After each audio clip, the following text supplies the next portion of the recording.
నమస్తే అన్న అందరికీ నమస్కారం. కువైట్ లో ఇటీవల కాలంలో మనం చూసుకుంటే వీసా వ్యాపారం, రెసిడెన్సీ వ్యాపారం, అకామా వ్యాపారం అనేది ఎక్కువగా సాగుతూ ఉంది. లక్షల దినార్లలో అయితే ఈ యొక్క వ్యాపారం కొనసాగుతూ ఉంది. అక్రమంగా వీసాలు అమ్మడం, అక్రమంగా రెసిడెన్సీ పర్మిట్లను జారీ చేయడంతో చాలా మంది ప్రవాసులు కువైట్కు వచ్చిన తర్వాత ఇబ్బందులు పడుతూ ఉన్నారు. ముఖ్యంగా నకిలీ కంపెనీలు ఏవైతే ఉన్నాయో ఆ యొక్క నకిలీ కంపెనీలు నకిలీ వీసాలు ఇచ్చి నకిలీ రెసిడెన్సీ పర్మిట్లను జారీ చేస్తూ ఉన్నాయి. ఈ నేపథ్యంలో కువైట్ ప్రవాసుల కొత్త చట్టాన్ని సవరించిన విషయం అందరికీ తెలిసిందే.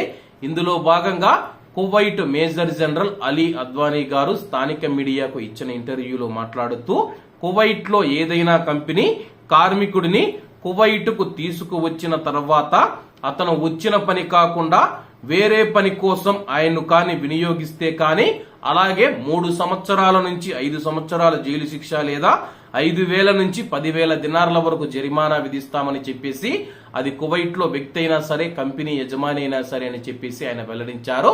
ప్రస్తుతం కువైట్ లో మనం చూసుకుంటే నకిలీ కంపెనీలు ఎక్కువైపోయాయి.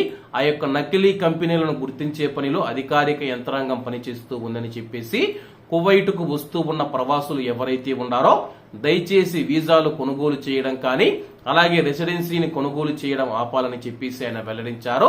ముఖ్యంగా మన భారతీయులు ఎవరైతే ఉన్నారో చాలా మంది సూన్ వీసా అని చెప్పేసి సూన్ వీసాలు కొనుగోలు చేస్తూ ఉన్నారు. సూన్ వీసాతో వస్తే కువైట్ లో వచ్చేసి లక్షల రూపాయలు సంపాదించి ఇండియాలో మేడలు, మిద్దెలు, బంగారం, నగలు, డబ్బు సంపాదించవచ్చని చెప్పి చాలా మంది అనుకుంటూ ఉన్నారు. దాన్ని ఆసరా చేసుకుని, మన యొక్క ఆశను ఆసరా చేసుకుని ఈ యొక్క వీసా వ్యాపారులు మోసం చేస్తూ ఉన్నారు. వీసా వ్యాపారులు అంటే ఎవరో కొత్త వాళ్ళు కాదు, మన భారతీయులు ఉన్నారు, ఈజిప్టియన్లు ఉన్నారు, అలాగే ఇతర దేశాలకు సంబంధించిన వారు ఉన్నారు, కువైటీలు కూడా ఉన్నారు. కాబట్టి కువైట్కు వచ్చే వారందరూ 1-2 సార్లు ఆలోచించి, ఎక్కడైనా మనము 10 రూపాయలు గాని రూపాయి డబ్బు పోగొట్టుకుంటేనే అక్కడ 10 నిమిషాలు అర్ధగంట వెతుకుతాము.